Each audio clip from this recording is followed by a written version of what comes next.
Tim Dell, who works for Austin Disaster Relief Network. They have been phenomenal at meeting the needs of our residents that have come through, that have had needs. Just yesterday, I had the opportunity to see a lady who gave me a hug and said, "Judge, thank you for the letter." And what we've been doing the last couple of days is our constable deputies, led by our constables that are behind us, and their staff literally have been going door to door in the eastern part of Williamson County, delivering letters from myself, the constable, and from County Commissioner Russ Bowles. And this lady showed up yesterday and said, "Judge, I got my letter at the door, so I just came here to see if I could get a little help." She said, "But we didn't really have a lot of damage at our house, and our neighbor's damage was a lot more." And by the way, that's been the one consistent thing that I've heard the last 7 or 8 days. Everybody else has it worse than me. And I said, "Well, how's your home?" And she said, "My home is okay." She said, "Our carport collapsed and our barn collapsed, and the paint went all over our new cars, and our RV was rolling out the back pasture. But Judge, our home isn't bad. We're good." And I thought, she suffered great loss just like everyone else has. We, in Williamson County, through today, we know of at least 1,100 structures that have been damaged. Even as we're speaking, there are assessments continuing to go on. Every day we find more properties and more that has been damaged. But I want Tim first to talk about the Austin Disaster Relief Network and our Mark Center here. That will be open until 6 o'clock tonight. And then we do have a representative here from the Texas Department of Emergency Management. And we do have a representative from FEMA as well that is en route. But just to be clear, our FEMA partners, our Texas Department of Emergency Management partners, and representatives from the Small Business Administration literally are on the ground right now in Williamson County doing assessments. So one will be coming in from the field from that. But first we want to hear from Tim from the Disaster Relief Network and the good work that they're doing here and all across Williamson County. Thank you, Judge. So once again, my name is Tim Dale. I'm with the Austin Disaster Relief Network. Its acronym is ADRN. So ADRN is a network of over 200 churches in the 5-county region around Austin, and Williamson County is part of our area that we cover. And we have numerous churches within Williamson County. One of the key things that Austin Disaster Relief Network does is we provide emotional spiritual care. So that's what we've been doing last week in Round Rock, and then this week here at the Taylor Mark is providing emotional spiritual care, listening to people talk, tell their stories to get that out. And we're also providing some additional resources to them. So that is what we are focused on here, is providing that care. If I can just go ahead and talk about some of the needs we have. We work on long-term recovery also. So from what we understand and the numbers that we're hearing, it could be $2 million roughly about the damages that are out there and the monies that are needed for repair and rebuild moving forward. So there's one thing that we are working on and asking for donations. Can go up to our website, adrn.org. If anybody wants to contribute some finances to help with that recovery and rebuild. And one of our goals is to connect each of these survivors that has requested it with a member of our local church that has been trained specifically on how to walk forward with a survivor of a disaster. We call those shepherds. And through the shepherd program, any funds that are raised, that we can get those into the hands of the survivors in order to help them with the rebuild and recovery long term. So that is what I have to say. I could take questions if anybody has one. Or we can wait till later. So thank you.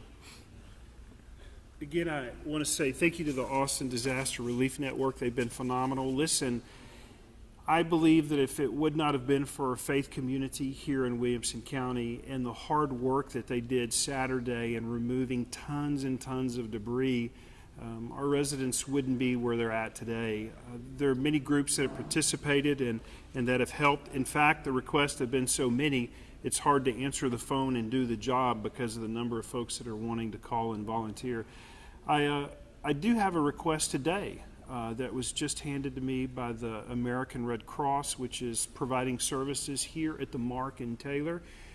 They're kind of simple requests, but often people are going, Judge, what can I do today? What can I do right now? Well, the answer is pretty simple.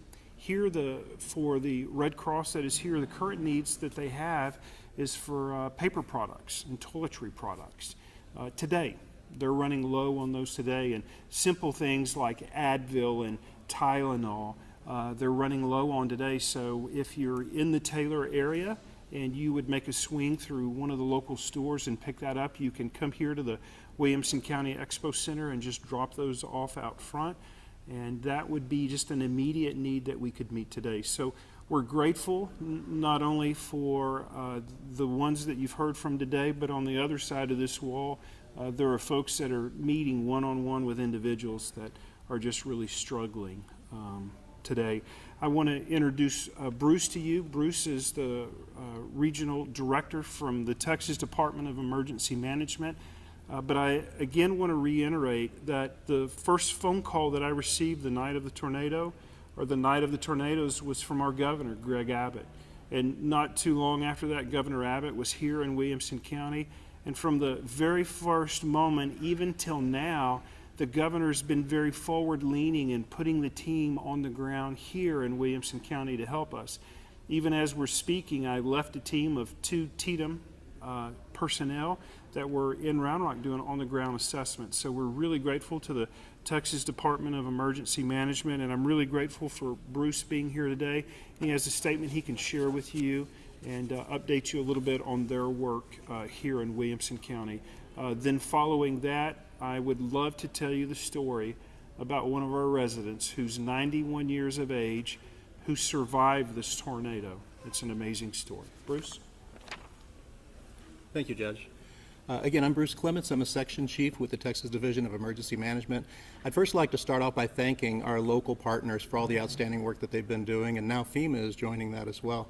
So thank you to our local and our federal partners for all the work that they're doing in helping us get through this initial damage assessment. That assessment started as soon as it was safe for us to get folks out on the road, and it's been going ever since. We do still encourage people to report damages. If you have damages to any of your property, you can go online at damage.tdem.texas.gov, and you can report that damage online. It's really essential that we get all of the details of all of the damage so that FEMA has the full picture, and it can really maximize our opportunities to get additional support in. So please report the damages that you have. And again, we're going to be here till this is all finished, and we do want to thank those, especially Judge, you and your folks, for all the great work that's going on the ground. And the media, thank you for getting the message out quickly. The night that this happened, you saved lives. And thank you for continuing to get this important information out as people start to recover. So thank you very much.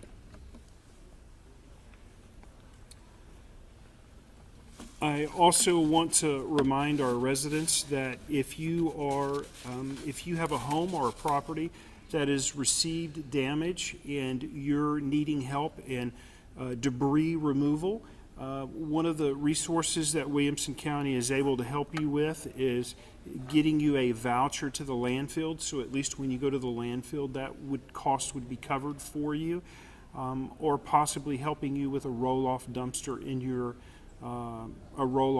area where the damage has occurred.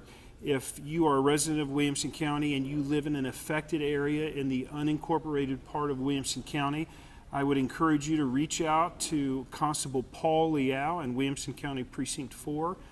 Constable Paul Liao's office is managing and handling those vouchers. I want to say before we go that this last week, our residents in Williamson County have suffered great loss.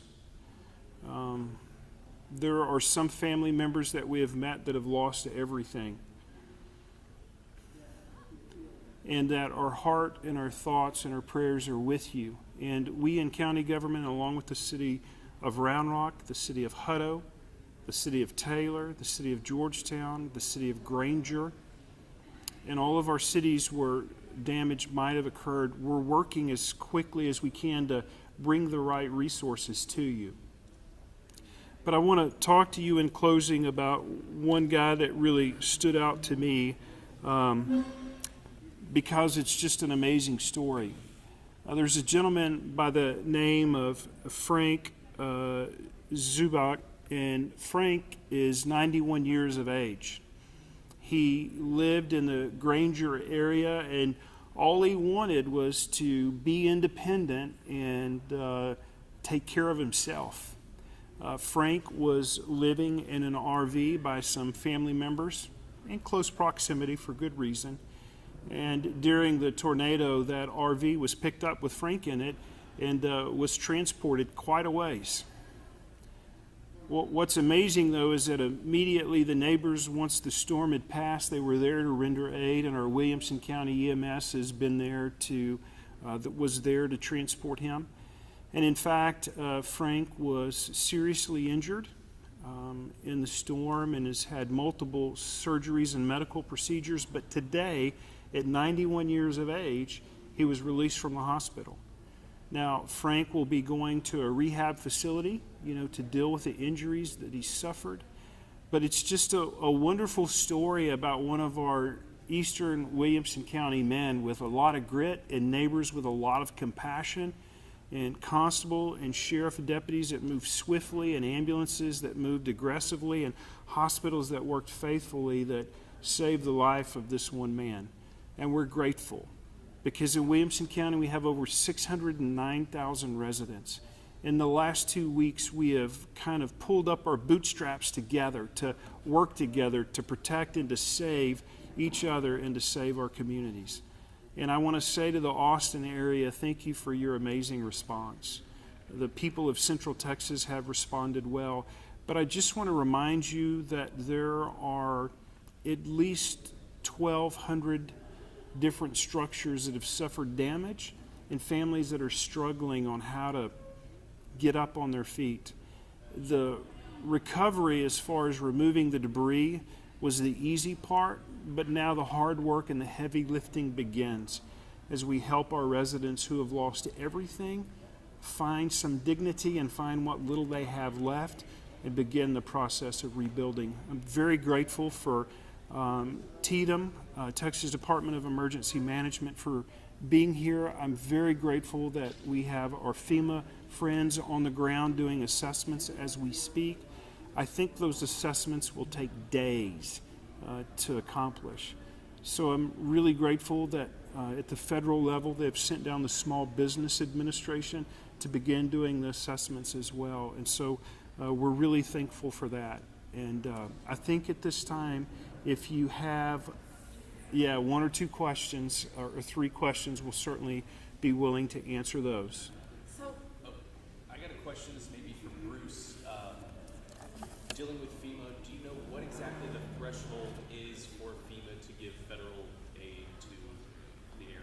Yes, actually, that's a specific number. Oh, sorry.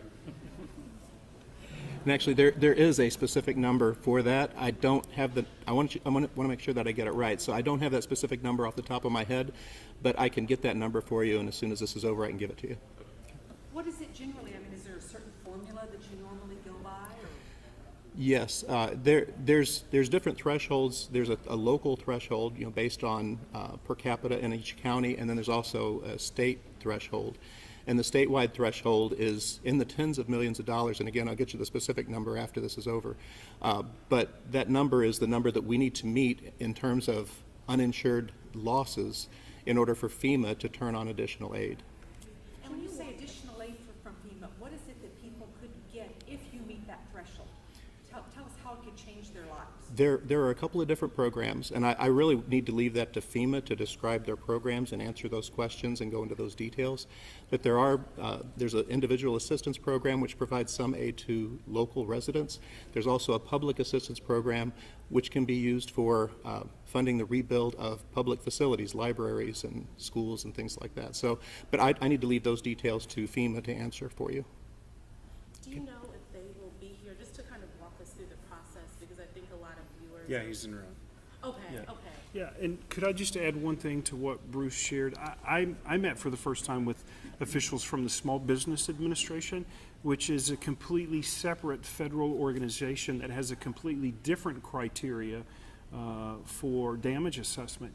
I learned today that the Small Business Administration, to your point, they offer very low interest loans to residents that are underinsured and uninsured and businesses to help them get back up on their feet. But the truth is it has to meet that criteria for damage assessment with the Small Business Administration, which has a different criteria than FEMA. And I know they're en route, guys. I know you're going to be surprised when I tell you that a peace officer was bringing them over here, and in the process of coming over here, they encountered a traffic accident and had to stop as a peace officer and render aid. So we're dealing with a lot of things in Williamson County. Other questions? What about is anybody issuing housing vouchers? That don't have a place to stay? You know, I've got to tell you, between the Mark Center here, ADR, and our area churches, they've been very much the first people to step up and fill that gap. I know of a specific instance in Round Rock of a mom with a new 7-week-old. Their home was severely damaged. Her husband was a cross-country truck driver, and immediately one of the churches stepped in and provided her an Airbnb for 7 nights. And in fact, the only room in their home that didn't have the ceiling damaged or destroyed was the nursery. And they were able to take all of the items out of the nursery and put those in the Airbnb. But that is one of many, many different needs that have been met in our area for temporary housing. When people are thinking, how can I help? Obviously, the cleanup, you said, went by quickly, and that was the easiest part. But people are sitting at home, they know this is ongoing, know we have people that are displaced. Where can they look to find, this is what we need, this is what we're looking for, that they might say, oh, I had some of that, or I can pick some of that up? Where can they look to help fulfill some of the needs that these people have? Well, so I have to tell you, the Austin Area Disaster Relief Network has a website, and I would really encourage folks to look at their website. They can sign up there to volunteer. They can sign up there for financial donations or see what needs are necessary. I would also encourage folks, too, to look at their own local church website. There are local churches that are stepping up, filling the gap with those needs. In fact, there was a meeting this morning of Austin Disaster Relief Network and all of the area churches where they were literally handing out the work vouchers that were needed for residents across the county, just helping meet those basic needs. So I would reach out to my area church and area congregation, and I just,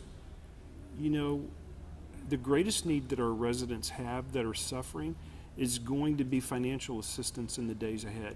I'm grateful for FEMA, and I'm grateful for TDM and for the Small Business Administration, but the reality is people have needs today, and those organizations will be good for us long term, but meeting those immediate needs is pretty important and pretty significant.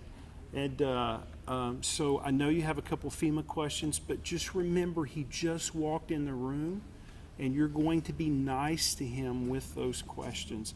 This guy's been out in the field with us today, surveying damage, and FEMA's on the ground. And Ben, thank you so much, brother, for being here. They've got a couple questions for you that neither one of us wanted to answer, so we'll let you. I think he has a statement to read, then maybe he has a time for 1 or 2 questions as well. Pleasure. Well, good afternoon. My name is Ben Akers. I didn't have a statement prepared, but as the judge mentioned, we've been doing some preliminary damage assessments across Williamson County with our state and local partners, coordinating with our emergency managers and verifying some damages that were provided by the county and our municipal leaders.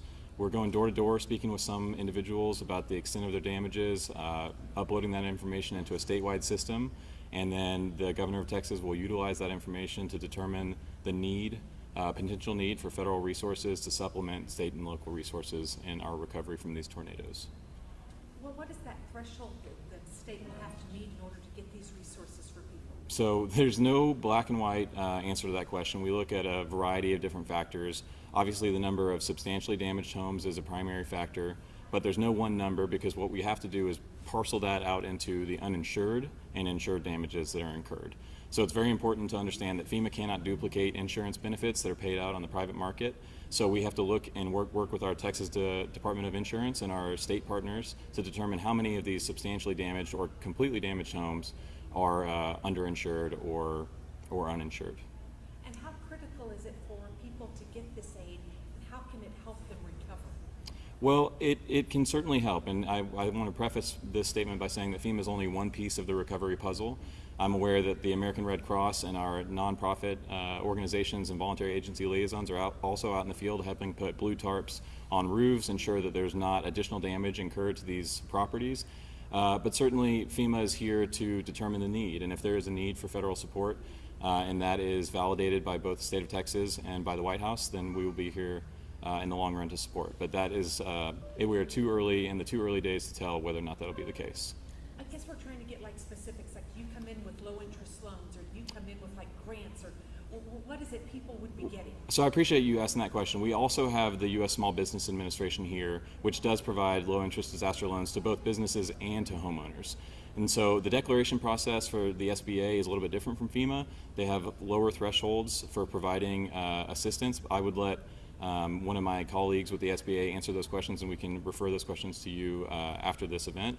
But for FEMA's programs, should there be a declaration, they would come in the form of individual assistance grants to families that are they don't need to be repaid. There's no interest incurred.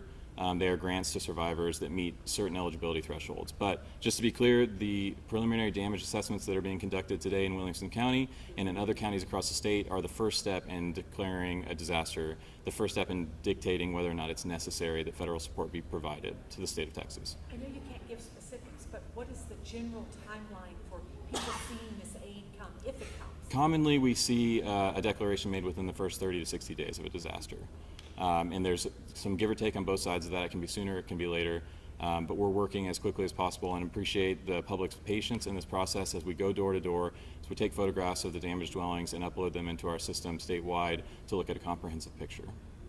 So, and then after that 30 to 60 days, then what happens after then? You're meeting with state officials, and what's the timeline of when people would get money? Well, should there be a declaration, there are programs that are activated immediately, but I would prefer not to get into the specifics of those programs until we know a little bit more about the extent of damage across the state. And I know that this is kind of minutia, so sorry. That's okay. But how long do you typically spend at each home? We're trying to get an idea of the process and what you're doing. So today we were in Round Rock, and we'll be across Williamson County for the rest of the week, but we've been going door to door. If there's nobody immediately available to speak, we can take photographs of the front and back or side of the buildings wherever we have access to without intruding onto private property, and that will suffice. If we're able to get one of our programs turned on, then we get in touch with families that apply for FEMA assistance, and we gather more information on the internal damages as well as the external damages to their home. So it's just a lot of external pictures. At the moment, it's a lot of external damage of validation and assessment. Can you give us your name again and spell it for us? Yeah, this is Ben Akers, A-K-E-R-S, and I work for FEMA Region 6 in External Affairs. What kind of response have you been getting from homeowners? Positive. Actually, just this morning, we were able to speak to several homeowners out in the front yards, and they were very appreciative of the resources that have been made available to them by the nonprofit organizations in the area. We noted how successful the entire neighborhood has been in putting on blue roofs to their homes. It's very important to mitigate against future damages should we have additional rainfall in the coming days to cover up any damages temporarily until we can look at having contractors come into the area and do long-term support. Is there a process that people can do at home right now when it comes to online putting applications in order to get on a list with FEMA? I would recommend, there's no list with FEMA as of now, but I would recommend reaching out to your local emergency management department to submit any estimates for damages that you have to your home to indicate the damage level to your home, whether it's severe, moderate, or if there are no damages at all. That's also helpful. And so that's the first step. Disasters are locally managed, state supported, and federally funded. And it's very important to start from the ground up, work with your local officials, work with your county judge, and make sure they have all the information they need to move forward. What happens if the family has an insurance, a home insurance? Does this different with the help that That's they can get? another great question. As I mentioned earlier, FEMA assistance cannot be duplicative of insurance that is paid out on the private market. So the first step certainly is to apply with your insurance company to file a claim and work through that process, because if FEMA is able to provide individual assistance grants, we would need to compare them to the assistance that was provided through the private market as well. So if somebody has insurance, they can still get FEMA help. They can if their insurance, if they are qualified as underinsured. So if the damages to their home are at a higher level or higher threshold than the funding that was provided by their insurance company. So at this point, really, Bruce, people should be going through TDM. Yes, as he mentioned, the reporting should go through the website that I mentioned, the damage.tdm.texas.gov. So that's where the local folks can go to report their damage to the locals and the state. We're putting it all into one single database. And what can you tell homeowners they should be doing right now as they wait for you to maybe come to their home? Should they be doing lots of documenting themselves or what? Well, we always recommend, whether it's for FEMA purposes or if it's for your private insurance organization, to take as many photographs as possible, document damages. If you're going to have a contractor come and do repairs, we want to make sure that you get verifiable receipts that include the contractor's name and phone number, and just keep record of everything that's done on the house, because whether or not assistance is provided by the federal government, the state, or the locals, we need to know what repairs have been conducted since the event.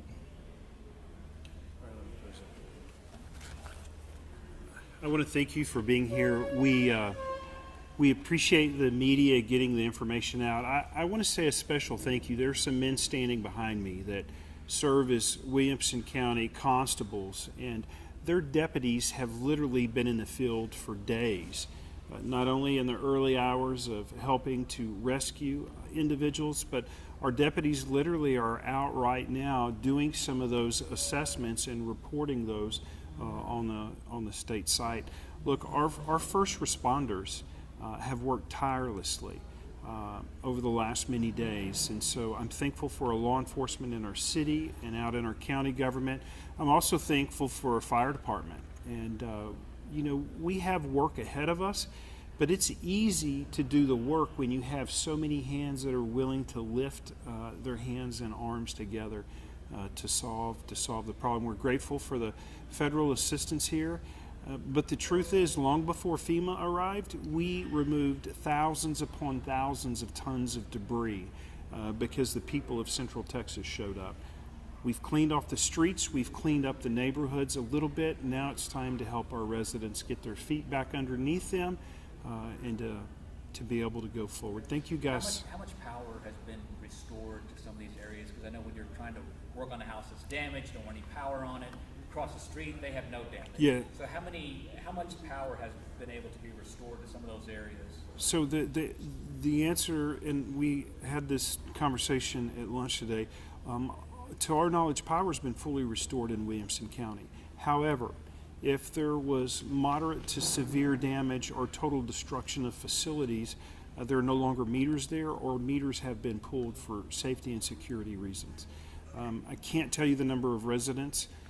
Again, we're looking at better than 1,200 structures with damage, and I would think the vast majority of those have electricity, but there are many that are without electricity as well, and will be for the days ahead. And just lastly, quick question talking about structures. What structures took the most damage? Was there a common theme in that? I don't know if you want me to weigh in on that. Well, obviously residential structures, that's the largest volume. I had the opportunity, I'm thankful to Governor Abbott, he sent a helicopter up and we flew pretty early, but we have over 50 commercial properties that have suffered damage as well too, and some of those have suffered damage that was fairly extensive, and this may seem small to some of you, but on the eastern side of Granger, there were two farmers that literally had millions of dollars in farm equipment and their barns behind their homes that was damaged or destroyed. So the damage has been widespread, predominantly residential, but there's some businesses that have suffered significant damage and loss as well too. So. How do you spell the last name of the 91-year-old man? Can I put my glasses on to spell that for you? Because he was really proud that the judge was going to talk about him. It's on. I tell you what, it's on my phone, and I don't have my phone with me, but Andy will get that information to you. But I just think that's Does he want to talk to us?